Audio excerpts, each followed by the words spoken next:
Assalamualaikum warahmatullahi wabarakatuh. Perkenalkan saya Latifah Widyastuti dengan NIM 2210505111 dari kelas B2. Saya di sini akan mempresentasikan tentang sains dan kebangkitan Islam. Yang pertama di sini ada pendahuluan. Sains dan teknologi merupakan salah satu pilar utama dalam peradaban modern.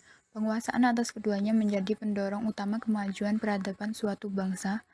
Al-Quran secara futuristik sudah menegaskan bahwa Allah akan mengangkat derajat kaum yang berilmu, sebagaimana juga Dia mengangkat derajat orang-orang yang beriman atau Al-Quran Surat Al-Mujadalah ayat 11. Umat Islam memiliki potensi keduanya, iman dan ilmu, untuk mewujudkan amal soleh dalam peradaban maju.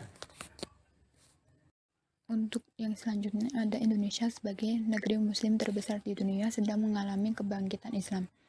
Untuk yang pertama, pertumbuhan jilbab atau Smith-Hefner 2007. Yang kedua, jilbab sebagai simbol mobilitas yang tinggi dan aktivisme politik atau Brenner 2005. Yang ketiga, spiritual beauty, gaya hidup perempuan modern sekaligus islami atau Jonas 2010. Yang keempat, kebangkitan politik Islam atau Effendi 1994. Yang kelima, sivil Islam. Islam sejalan dengan nilai-nilai demokrasi modern atau Hefner 2000. Yang keenam, pertumbuhan kelas menengah muslim atau Nakamura 1993, Hefner 1993, Kontowijoyo 1985, Budiman 1994, Remek 1995, Anwar 1995. Untuk yang selanjutnya, pertumbuhan kesalahan muslim di kalangan anak-anak muda atau Collins 2004, Cranes 2003, Rahmat dan Najib 2001, Madrid 1999. Untuk yang selanjutnya, pertumbuhan literasi Al-Quran atau Gade 1999. Selanjutnya, spiritual ekonomi, kesalehan muslim mendorong produktivitas kerja atau Rudnikile 2009. Yang terakhir, pertumbuhan nama Arab atau Askuri 2018. Lanjutan dari slide yang tadi, kebangkitan Islam dimaknai bahwa nilai-nilai Islam sejalan dengan modernitas, demokrasi, masyarakat sipil, ekonomi pasar, globalisasi, dan kelas menengah. Hal ini merupakan antetesis terhadap asumsi Barat yang selama ini memandang masyarakat Muslim sebagai masyarakat kolot terbelakang di antara pertumbuhan segmen kehidupan Muslim di Indonesia. Ada satu yang terlewatkan, yaitu literasi sains.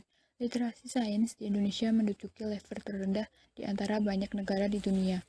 Statistically, dengan mayoritas masyarakat Muslim di Indonesia atau 88% dari total jumlah penduduk Indonesia, maka rendahnya literasi sains itu menjangkit sebagian besar masyarakat Muslim. Padahal sejarah Islam klasik sangat kaya dengan penemuan sains dan Al-Quran sendiri mengajarkan penggunaan akal mendorong pembelajaran sains. Selanjutnya ada modernisasi umat Islam. Yang pertama, modernisasi di dunia Islam. Seiring kolonialisme Eropa yang semakin berkembang di dunia timur, modernisasi ini akhirnya tersebar luas ke dunia Islam semenjak akhir abad 19. Apabila setelah dibukanya Terusan Suez di Mesir pada tahun 1859, jalur pelayaran dari negeri Eropa ke negeri koloni di dunia Islam semakin mudah dan murah. Kehadiran modernisasi di dunia Islam merangsang pemikiran pembaruan di kalangan intelektual Muslim atau ulama. Yang kedua, modernisasi di Hindia Belanda. Indonesia pada awal abad ke-20, ketika modernisasi dan industrialisasi mulai menyebar ke seluruh dunia, masih merupakan wilayah kolonial Belanda yang dikenal sebagai Hindia Belanda. Untuk yang ketiga ada modernisasi dan perempuan di Hindia Belanda. Yang pertama ada gerakan perempuan. Untuk mewujudkan tujuan perjuangan perempuan menempuh cara-cara modern pula perempuan, organisasi perempuan. Oleh karena itu, pada abad ke-20 banyak bermunculan organisasi perempuan, di antaranya ialah Putri Mandika di Jakarta atau 1914, Pawijatan Wanita di Magelang 1915, Asia di Yogyakarta 1917, dan Wanita Susilo di Pemalang 1918. Yang selanjutnya ada mempengaruhi kebijakan. Organisasi perempuan itu juga secara mandiri menyelenggarakan pendidikan dengan membuka sekolah-sekolah yang terbuka untuk perempuan.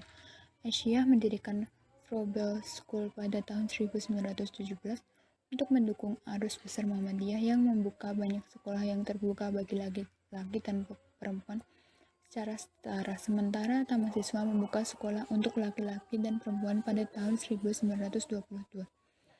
Yang selanjutnya ada Kongres Perempuan. Kongres tersebut menghasilkan poin-poin penting isu perjuangan perempuan Indonesia, pemberantas buta huruf, kesetaraan hak dalam memperoleh pendidikan, hak perempuan dalam perkawinan, pelarangan perkawinan anak, dan upaya kesejahteraan sosial melalui perbaikan gizi dan kesehatan bagi ibu dan balita. Untuk yang selanjutnya ada kesadaran lintas batas.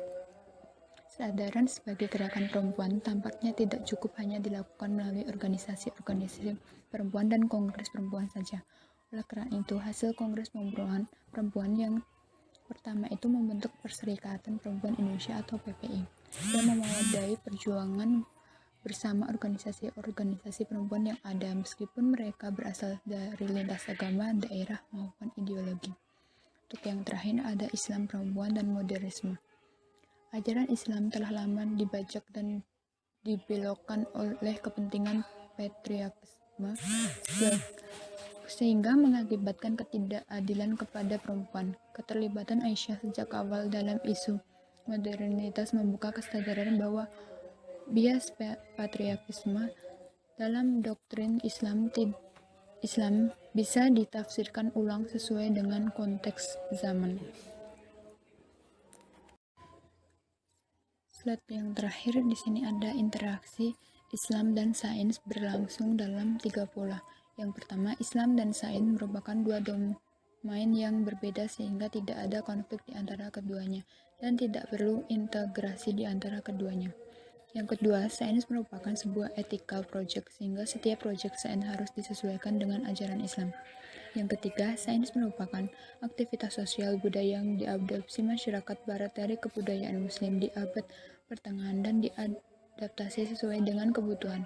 Sehingga umat Islam seharusnya cukup mengadopsi sains barat dan menyesuaikan dengan konteks kultural muslim di berbagai negara. Sekian presentasi dari saya, kurang lebihnya mohon maaf. Wassalamualaikum warahmatullahi wabarakatuh.